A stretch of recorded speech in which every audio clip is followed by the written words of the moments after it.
En el vídeo de hoy me gustaría responder a un comentario de un amigo que nos ha pedido que habláramos sobre el tema del pecado imperdonable, porque el Señor Jesús afirmó que este pecado en específico no tiene perdón. ¿Cuál es el pecado imperdonable? ¿Y cómo una persona puede saber si ha cometido o no este pecado? Son estas las preguntas que vamos a responder hoy.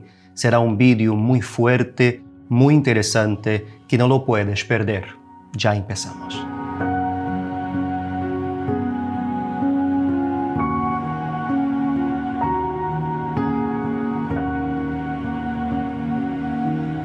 Olá y que Dios te bendiga con todo su poder. Es una enorme alegría tenerte aquí en nuestro canal en YouTube. Si es la primera vez que tú estás aquí, me gustaría darte la bienvenida y sugerirte que te suscribas, que actives la campana, porque cada semana subimos mensajes de fe que te ayudan espiritualmente.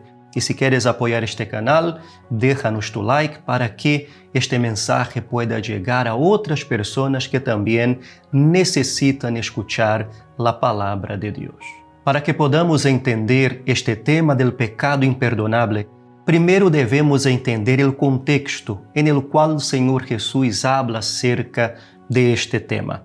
Y vemos este contexto en Mateo capítulo 12, versículo 22. Dice así: Entonces le trajeron un endemoniado ciego y mudo, y lo sanó, de manera que el mudo hablaba y veía, y todas las multitudes estaban asombradas, y decían: ¿Acaso no es este el hijo de David?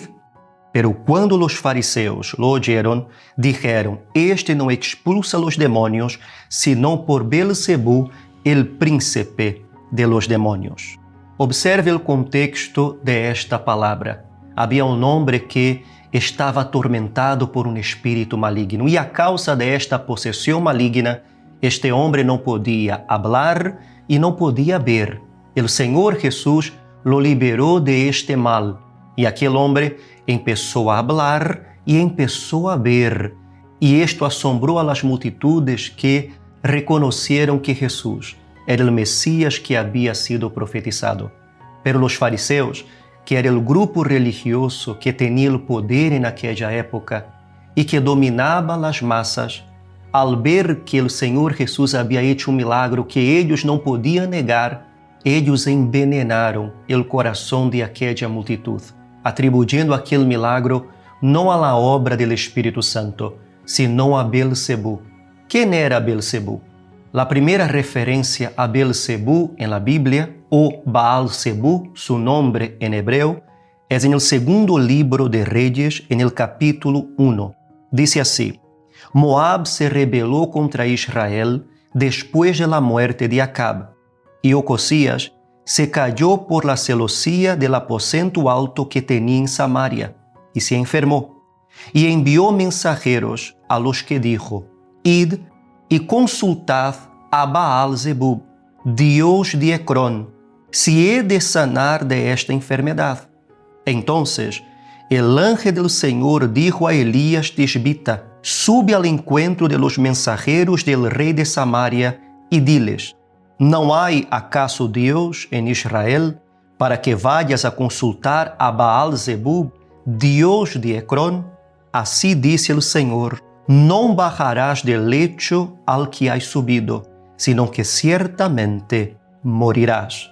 Baal-Zebub era el dios de Ecrón, una ciudad filistea, y su nombre Beelzebub en griego significa Señor de las moscas. ¿Por qué? Porque Baal-Zebub requería sacrificios humanos, y cuando los filisteos presentaban estos sacrificios humanos, a causa de la decomposición, sus altares se llenaban de moscas. Por eso su nombre Beelzebub, Señor de las moscas. Y conociendo Jesús sus pensamientos, les dijo: Todo reino dividido contra sí mismo es asolado, y toda ciudad o casa dividida contra sí misma não se mantendrá em pé. E se Satanás expulsa a Satanás, está dividido contra sí mismo. ¿Cómo puede entonces mantenerse en pie su reino?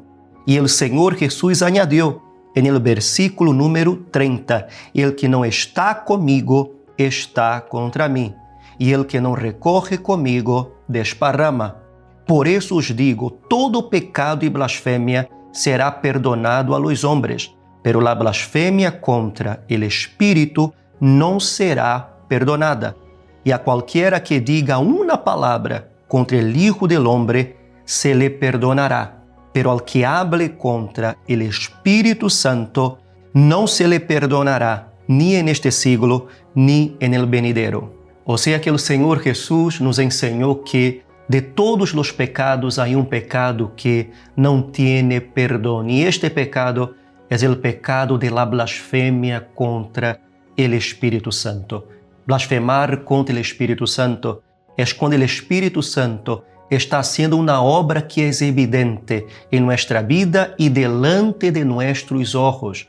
Es cuando el Espíritu Santo nos quiere convencer de nuestro pecado, nos quiere convencer que tenemos que convertirnos, que cambiar el rumbo de nuestra vida, pero a pesar de ver una obra evidente del Espíritu Santo delante de nuestros ojos, preferimos aferrarnos a nuestro orgullo, a nuestra soberbia y rechazar la obra del Espíritu Santo. Fue lo que pasó con los fariseos. Los fariseos sabían que aquella obra era la obra del Espíritu Santo. Ellos rechazaron aquella obra porque estaban aferrados a su poder, a su posición, a su orgullo. Y la pregunta es, ¿por qué este pecado es imperdonable? Es imperdonable porque quando uma pessoa rechaza o Espírito Santo, a obra do Espírito Santo, que é evidente em sua vida, a pessoa rechaza al único que pode convencerla de seu pecado e llevarla al arrepentimiento. Vemos esto em Juan capítulo 16, versículo 7. Pero yo os digo la verdad, os conviene que yo me vaya, porque si no me voy, el Consolador no vendrá a vosotros. Pero si me voy, os lo enviaré. Y cuando Él venga, convencerá al mundo de pecado, de justicia y de juicio. Por eso que este pecado não tiene perdão, porque como vamos a ser perdonados se não nos arrepentimos? E como nos vamos arrepentir se rechazamos aquele que nos convence de nuestros pecados? Ahora la pregunta es, ¿cómo una persona puede saber si ha cometido este pecado imperdonable? Si una persona está preocupada em haber cometido este pecado, es porque en realidad não ha cometido este pecado. Porque quando uma pessoa ha cometido el pecado de la blasfemia contra el Espíritu Santo, a la persona não lhe importa. Não lhe importa a Deus, não lhe importa agradar a Deus, não lhe importa se falha a Deus. A pessoa que ha cometido este pecado está com a mente cauterizada. Pero quando uma pessoa está preocupada se ha falhado ou não a Deus, e isto lhe traz tristeza, é porque o Espírito Santo lhe está falando. É porque para a pessoa há solução e o Espírito Santo está allí, convencendo a pessoa de su pecado. E a pessoa deve volver-se a Deus. Se há algo em tu coração que diz que tienes que volver-te a Deus, que tienes que cambiar, que tienes que convertir-te ao Senhor, vuélvete ao Todo-Poderoso. E a palavra de Deus afirma que se lhe confessamos nossos pecados, Ele é fiel e justo para perdonar-nos e para limpiar-nos de toda a iniquidade, para dar-nos a vida eterna. Por isso, hoje, vuélvete ao Todo-Poderoso. Se há uma voz em tu interior que te diz que tienes que cambiar, que não puedes mais viver a vida que tu has vivido alejada de Deus, esta é a voz do Espírito Santo. Eu espero que este vídeo te haya ajudado e se te ha gostado, déjanos tu like e também um comentário de lo que hemos hablado. Se há tema que queres que tratemos aqui, coloca abaixo e futuramente haremos um vídeo sobre este tema. Suscríbete, activa a campana para não perder os próximos vídeos que vamos a subir.